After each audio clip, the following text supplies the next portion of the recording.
আপনি সব জমাইছেন কোথায়? আল্লাহ তাকায় আছে কোন দিকে? শয়তানও দখল করছে কি? লাগছে নি ফেন্স? লাগছে নি ফেন্স? লাগছে নি ফেন্স? এবার বুঝতে পারছেন নামাজ পড়েও কেন বাটপার হয়? ইমাম আজমের মতো নামাজ দিতে বাটপার হয় নাই, বরং ওনার সেই দোকানদারের ছেলেটা সামান্য 2 টাকা লাভ করছে যে ওই কাপড়ের মালিক যার কাছে কাপড় বিক্রি করছে খুঁজতে খুঁজতে তারে যাইয়া সে টাকাটা ফেরত দিছে। এটা আলোকিত। আমাদের কাজ হচ্ছে যে সব এখানে সেভ করে লা ইলাহা ইল্লাল্লাহ যে একটা জিকির করলাম এটা সব হইছে না, সব তো সেভ হয়ে গেছে। এবার বলেন লা ইলাহা ইল্লাল্লাহর একটা নূর আছে নি?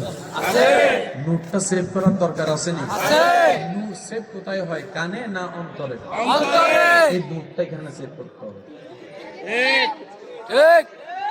সওয়াব সেভ হবে এখানে, যেটা হাসরের ময়দানে পাল্লায় তুলে দিবেন। নূর সেভ করবেন এখানে, যেটা কবরের জগতে তুলে দিবেন। কবরে খুলবেন এটা। ঠিক ঠিক। আরে জোরে। কবরে খুলবেন সিনা, বলেন কবরে খুলবেন সিনা। হাসরে খুলবেন কাঁধ, খুলবেন কাঁধ। হাসরে দাড়ি পাল্লায় দিবেন আমল, কবরে ফেরেশতার সামনে দিবেন ঈমানের পরীক্ষা। এবার আওয়াজ দিয়ে বলেন ঈমানের পরীক্ষা কোথায়, হাসরে না কবরে? ঈমান কি কানে থাকে না মনে? মনটা কোথায় আছে, ফিটে না সিনায়? এবার অঙ্ক মিলছে মিলছে। আমিন।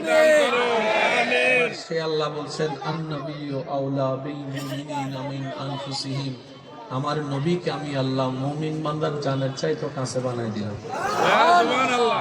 আমিন আল্লাহ নাহনু আকরাবু, আমি আল্লাহ তোমাদের শাহী রগের কাছে রয়ে গেলাম। ঠিক।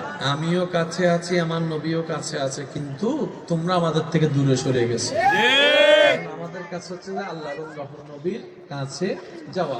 আল্লাহ তাআলা আমাদের সবাইকে বুঝার তৌফিক দান করুক। আমিন।